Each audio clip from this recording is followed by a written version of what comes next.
Hello ខេសួស្តីដល់អ្នកគ្នាស្វាគមន៍ពីខ្ញុំថ្ងៃនេះមកបន្តសេរីរឿងកម្ពុជានៅកម្ចាត់ក្រុមបូលីរបស់យើងបន្តទៀតដោយគេថាគេឲ្យខ្ញុំទទួលភ្ញៀវដោយខ្ញុំដេញភ្ញៀវអញ្ចឹងហើយនឹងឲ្យទស្សនវិជ្ជានឹងដាក់ពាក់ខ្វាន់គឺវាក៏បានឃើញដែរហើយទៅវាឃើញនោះវាក៏បានទេសួរទៅការពាក់សុំម៉ូថាគឺថាតាមជាបនយុងនៅតាដែលតែបើថានៅតាដែលទេគេនឹងចាត់ការហើយតែម្ដងហើយចំណាក់ពាក់សុំម៉ូវិញបន្ទាប់ពីលើនឹងគេថាគេសោយតែម្ដងហើយបន្ទាប់មកគឺក៏បានប្រាប់វិញថាគឺថារឿងនឹងទោះគេជាអ្នកចាត់ការដោយផ្ទាល់វានឹងក៏នៅក្លំមើលចាំអាប់ដេតព័ត៌មានទៅគេទៅបានហើយនឹងឲ្យបញ្ជាពីស៊ូយករបស់យើងវិញដោយកញ្ញាធ្វើការជាមួយនឹងនាងក៏បានគេនឹងខ្ញុំមើលមើលតិចមើលអញ្ចឹងហើយគេក៏បានធ្វើការបញ្ចេញស្នាមញញឹមដល់សែនសស្អាតរបស់គេនឹងចេញមកទៅអញ្ចឹងហើយនឹងគេថាធ្វើនាងកៀងខ្លាំងមែនតើគឺថាមើលទៅនឹងគេគួរតែព្យាយាមកែលម្អស្នាមញញឹមរបស់គេតិចទៀតហើយព្រោះតែបើគេញញឹមអញ្ចឹងនឹងលួចប្រឡងភ្ញៀវងាប់ហើយមួយទៀតវាសម្រាប់តែចោលនឹងកុំទៅតែម្នាក់ឯងក៏ព្រោះតែនៅកន្លែងច្រកចោលសម្រាប់នឹងគឺស្បូមនឹងអាក្រក់ខ្លាំងហើយនឹងហើយក៏ប៉ុន្តែបើស៊ីយូរវិញនឹងគឺថាគេគ្មានទៅខ្វល់ទេនិយាយទៅគេយកទៅចោលតែម្នាក់ឯងនឹងឯងហើយនៅពេលនោះគឺមានស្ទីវជាប់ពីរនាក់កំពុងឈរជួបបរិយនៅកន្លែងនឹងមែននិយាយទៅគឺគេចោលចាំមើលកញ្ញានោះយកសម្រាប់មកចាក់ចោលក៏ប៉ុន្តែមានន័យគឺថាថ្ងៃនឹងបើស៊ីយូរគឺគេយកមកចោលតែម្ដងហើយគឺថាជាមួយស៊ីយូរនឹងគឺគ្មានទៅហ៊ានទេនិយាយទៅគឺគេគ្រាន់សម្លាប់នឹងក៏ពួកនឹងខ្លាចដែរហើយនឹងហើយនៅពេលដែលពួកស្ទីវជាប់មកអ្នកនឹងចេញផុតទៅអស់នៅពេលនឹងក៏ស្រាប់មានបារម្ភម្នាក់ទៀតដើរមកដោយគេបាននិយាយថា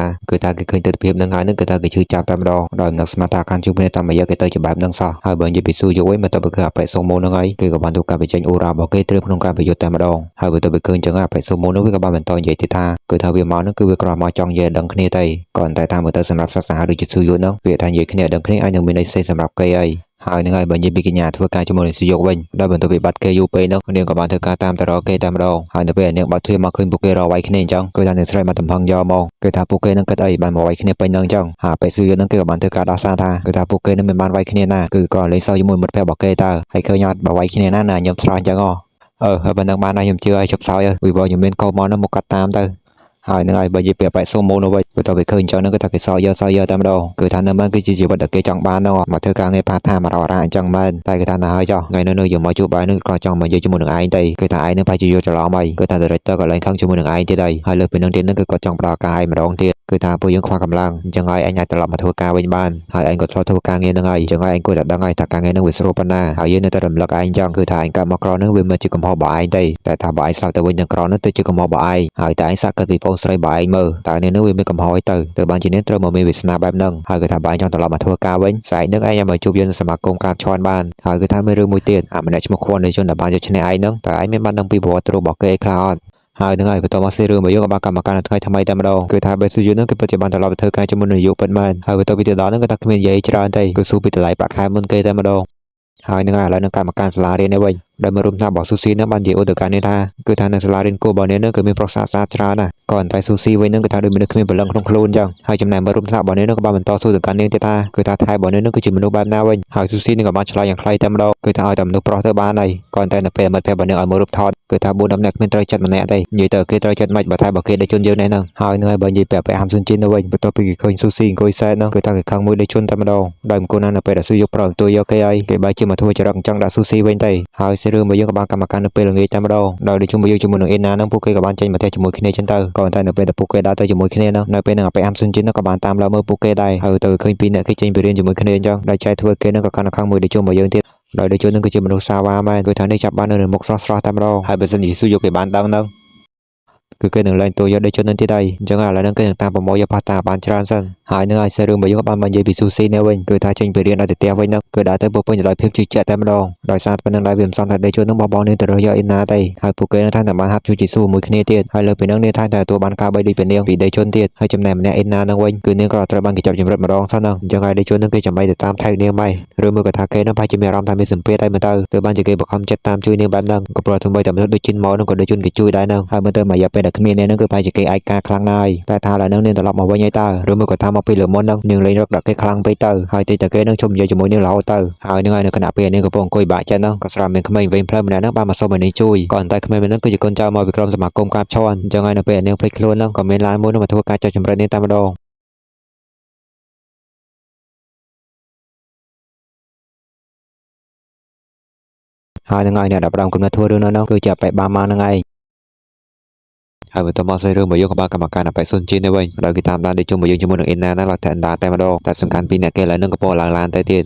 ហើយនឹងហើយសារតែគេមិនអាចតាមដានទៅជុំមកយើងបានទៀតអញ្ចឹងនៅពេលហ្នឹងគេក៏ចាប់អារម្មណ៍ដែរតែបានជាស៊ូយកឯនឹងស៊ូស៊ីនឹងព្រមលើកទូរស័ព្ទរបស់គេអញ្ចឹងហើយសេរឿងរបស់យើងក៏បានទៅនិយាយពីស៊ូយកតែម្ដងដល់ពេលស៊ូម៉ូបានសួរទៅកាន់គេថាគឺតាមមានអារម្មណ៍មិនដែរនៅពេលត្រឡប់មកធ្វើការវិញអញ្ចឹងហើយឲ្យតម្លៃខ្លួនយើងខ្ពស់ទៅការងារស្អីក៏យើងធ្វើដែរហើយយើងពិតជាជួយចិត្តភាពចាស់ទុំបាយហើយយើងពិតជាហូរចិត្តហ្មងនៅពេលដែលយើងឃើញឯងទៅធ្វើដូចកូនក្មេងអញ្ចឹងហើយនឹងហើយបន្ទាប់មកហ្នឹងគេក៏បានធ្វើការព្យាយាមស៊ូជីឬជីគល់វិដេជនតែម្ដងក៏តែស៊ូយកវិញនឹងគឺថាគ្មាននិយាយច្រើនទេហើយវាយចាញ់ក៏ចាញ់ហើយវាគ្មានអីត្រូវនិយាយទេឥឡូវនឹងបោះការងារតត្រឡប់ទៅវិញហើយនឹងហើយបន្ទាប់មកសេរឿងរបស់យើងក៏បានកម្មការអពេគឹមឈុនទៅវិញដល់អពេគឹមឈុននឹងបានសួរទៅការអពេសុងម៉ូថាតើអពេសុងយូនឹងគេមិនហើយអពេសុងម៉ូនឹងគេក៏បានធ្វើការរៀបរាប់ចិត្តទៅគឺថាស៊ូយូនឹងគេមិនសូវជាពិបាកប្រើហ្មងទេតែគាត់ថាឲ្យតែរំលឹកពីរឿងខ្វិនទេជនគឺគេដឹងតែមិននិយាយឡូតអូអញ្ចឹងទៅអាចនឹងមានហេតុផលអីនៅពេលក្រោយហ្នឹងអត់គឺថាដូចជាពីរនឹងគឺជាមិត្តសម្លាញ់ឯងគ្នាចឹងទៅហើយត្រូវហើយសម្រាប់បែបសយកលេខ1របស់គេគឺជាការរលុយក៏តែជាមួយគ្នានឹងលេខ0របស់គេគឺជាបងស្រីរបស់គេហើយហេតុផលដែលគេមិនព្រមនិយាយពីលេខជននឹងគឺវាអាចមានតែមួយទេគឺវាអាចតែលេខជននឹងគេអាចនឹងមានតំណែងអីជាមួយនឹងបងស្រីរបស់គេហើយបន្ទាប់ពីសុំមកគេនិយាយចឹងហើយអាប៉ែគឹមជននឹងគេក៏បានសួរវិជ្ជាថាគឺថាតើរឿងនឹងគេអាចទៅប្រាប់ប៉ែបានម៉ាំងបានអត់ហើយបើថាចង់ឲ្យបញ្ហាកាន់តែញ៉ៃញ៉ៃនឹងអាចទៅប្រាប់វាទៅហើយនឹងហើយសេរឿងរបស់យើងក៏បានកម្មការនៃស៊ូស៊ីនៅវិញដល់នេះបានជាតកាប៉ែបាម៉ាងថាគឺថាមើលទៅគេនឹងស្គាល់បងប្រុសម្នាក់ទេទៅបានជាគេហ៊ានធ្វើអញ្ចឹងគាត់តែមានអ្នកប៉ែបាម៉ាងក៏បានឆ្លើយឡូវថាគឺថាគេមិនត្រឹមតែស្គាល់ទេគេនឹងស៊ូយន្តថាសាសនាទៀតហ៎ហើយចុះបើសាសនាគ្នាអញ្ចឹងចាំបាច់ចាប់ជំរិតខ្ញុំទៅអីមិនក៏មិនថាគាត់មកតែមកទៅហើយមិនកំសាម៉េចមិនចង់លេងខូចមែនហើយនិយាយច្រើនម៉េចណាគេដែលនិយាយថាយើងចាប់នាងមកដើម្បីហៅស៊ូយកនាងនឹងគឺនៅឲ្យតែស្ងៀមទៅយើងធ្វើស្អីនាងទៅគឺយើងចាប់នាងមកនោះគឺដើម្បីទៅហៅដេជនប៉ុណ្ណោះក៏ព្រោះយើងនឹងមានការងារត្រូវធ្វើមួយគេបន្តិចហើយនឹងហើយបើទៅគេនិយាយចឹងហើយនឹងស៊ូស៊ីនៅវិញគឺថាធ្វើទុកមកដូចតួអង្គជាអាក្រក់អញ្ចឹងគឺថាពួកឯងចាប់យើងមកហ្នឹងគឺពួកឯងសម្រេចចិត្តត្រូវហើយមើលទៅពួកឯងដូចជាមិនល្ងងហ្មងទេហើយហ្នឹងហើយបន្ទាប់មកស៊ីរឿងរបស់យើងក៏បានកម្មការដេជុំរបស់យើងនេះវិញនៅគណៈពេលគេកំពុងញ៉ាំបាយហ្នឹងស៊ូស៊ីនេះបានតែមកគេថាគឺឥឡូវនេះត្រូវបានគេចាប់ចម្រិតហើយអញ្ចឹងហើយដេជុំហ្នឹងអាចមកជួយនាងបានអត់ហើយបន្ទាប់មកនាងក៏បានធ្វើការប្រាប់ទីតាំងចឹងទៅគាត់តែដេជុំនេះវិញហ្នឹងគឺថាគេគ្មានទៅជឿទេគឺថានាងហ្នឹងក៏បើចង់លេងស្អីហ្នឹងមានរឿងអីចង់និយាយត្រង់មកលើមុននាងបាននិយាយថានាងគ្មានរឿងអីចង់និយាយមួយគេទេហើយឥឡូវហ្នឹងបានចាំមកលេងល្បីបែបហ្នឹងដើម្បីបានលេងមកនិយាយជាមួយគេវិញមែនហើយបើថាប្រល្បិញចឹងទៀតលើកក្រោយមិនខំមកគេទៀតទេហើយហ្នឹងហើយបន្ទាប់ពីលើដេជុំរបស់យើងគេនិយាយចឹងហើយហ្នឹងគឺថានាងកាំងស្ញែងតែម្ដងនិយាយទៅគេរំពឹងថានឹងដូចអ៊ីណាបន្ទាប់ពីត្រូវបានគេចាប់ជំរិតចឹងហើយដូចជាមួយយើងគេនឹងយកចិត្តទុកដាក់ជាមួយនាងវិញក៏តែពេលលទ្ធផលអញ្ចឹងវិញហ្នឹងគឺថានាងកាំងលែងនិយាយតែម្ដងហើយសូមបើពុកក្មេងៗម៉ែនេះក៏វាទប់សោតជាប់ដែរនិយាយទៅគឺថាមុននឹងឡើងមាន confidence ហើយដូចជួននឹងគេច្បាស់ជានឹងមកជួយនាងហើយក៏តែមានអីឥឡូវអំបិលរសជាតិប្រៃបាត់ហើយនឹងហើយនៅក្នុងពេលនោះផងដែរណាបែបបាម៉ាងនោះបែបសុងមកបានតែមកគេអញ្ចឹងហើយគេក៏បាននិយាយទៅកាន់ក្មេងៗម្នាក់ថាឥឡូវនេះគេមានការទៅនាំផ្លែហើយពួកគេធ្វើមិនក្តីត្រូវហៅដេជនមកបានដល់នៅពេលគេត្រឡប់មកវិញត្រូវឃើញដេជននៅទីនោះហើយនឹងហើយដល់គេទៅនឹងគឺទៅកន្លែងការងាររបស់គេនឹងហើយក៏តែថាបន្ទាប់ពីទៅដល់នោះគឺកន្លែងការងាររបស់គេនឹងក៏បានឃ្លីហើយបាត់ហើយអញ្ចឹងហើយវាក៏បានតែសួរអបិសុងមកថាគឺថាវាមានរឿងអីកើតឡើងនៅកន្លែងគេទូខុសត្រូវទៅហើយយើងបានបញ្ជូនបែបសុយកឲ្យទៅចាត់ការរឿងហ្នឹងហើយក៏ព្រោះតែឯងវាមិនព្រមលើកលេខទូរស័ព្ទរបស់យើងធ្វើអីហើយចុំស្អីគេយើងក៏ព្រមរៀបចំចាត់ការរឿងហ្នឹងហើយតើហើយឯងគឺមិនជាក្មេងទៀតណាតែឯងនឹងមិនដឹងទេអីថាពេលវេលាហ្នឹងគឺជាពេលវេលាដ៏សំខាន់បំផុតណែរបស់យើងនេះគឺថាយើងនឹងដឹងតើហើយក៏សារតែបែបហ្នឹងហើយទៅបានជាយើងរៀបចំចាត់ការរឿងដែលសំខាន់ជាងហ្នឹងហើយបានមួយថ្ងៃក៏ប្រោលើការងារដែលដាក់ឲ្យទៅបានហើយដែលបានជាឯងមិនអាចធ្វើសម្បីតែរឿងស៊ូយកគេអាចធ្វើបានអញ្ចឹងរត់ទៅក៏មកដល់តិចទៀតហ្នឹងហើយអញ្ចឹងឯងប្រញាប់ទៅបន្ទោកមកកំព្រាវិញឲ្យលឿនទៅហើយទៅគេនិយាយចឹងហើយគេក៏បានធ្វើការបោះទូរស័ព្ទចោលតែម្ដងហើយបើនិយាយពីពេលបានមកនៅវិញហ្នឹងក៏ថាគ្មានតែយកគេទៅប្រៀបធៀបមួយស៊ូយកចឹងក៏ថាគេក្តៅដោយបាយពុះតែម្ដងហើយហ្នឹងហើយបន្ទាប់ពី80ម៉ោងក្រោយមកគេក៏បានមកដល់កន្លែងស៊ូស៊ីវិញហើយបន្ទាប់ពីគេមកដល់ហើយតើឃើញដូចជនមកហ្នឹងហើយជាមួយនឹងមូមកជាមួយនឹងរឿងស៊ូយកទៀតហ្នឹងក៏ថាវាចេញកំផឹងជាមួយនឹងពួកក្មេងៗទាំងអស់តែម្ដង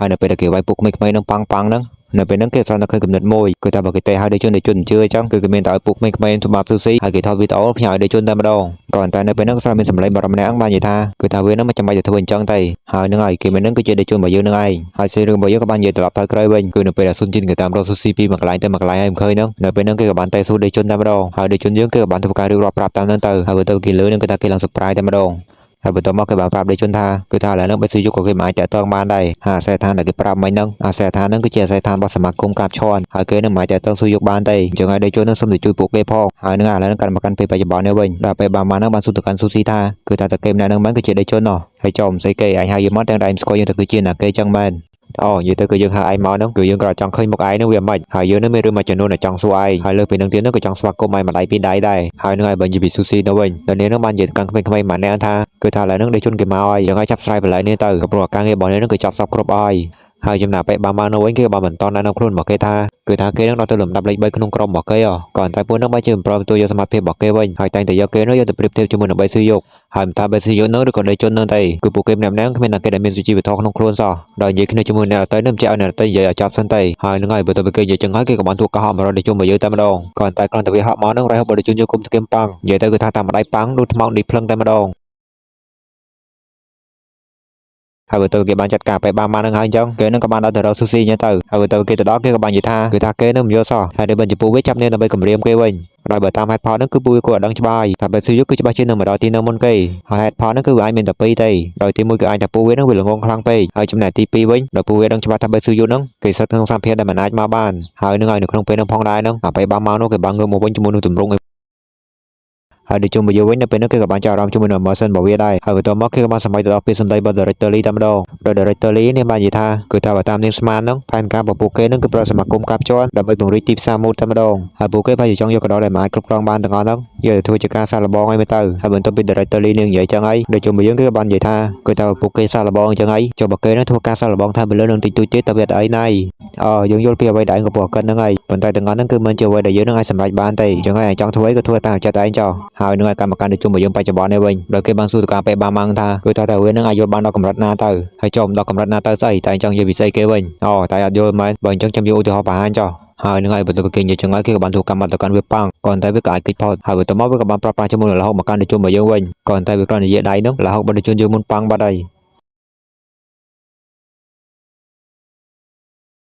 ហើយនឹងឥឡូវនេះគេចាប់ផ្ដើមយល់នឹងអាចសម្របខ្លួនជាមួយនឹង Emerson នឹងបានបដាបដាហើយអញ្ចឹងហើយគេក៏អាចមានឱកាសតដៃជាមួយដូចជុំមកយើងខ្លះវិញដូចគ្នា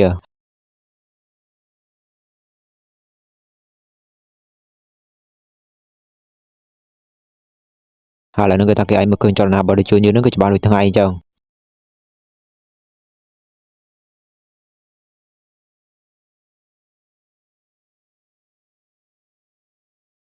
ហើយនឹងហើយបន្ទាប់ពីគេបានប៉ះគ្នាមួយដូចជុំយើងបានមកប្រើ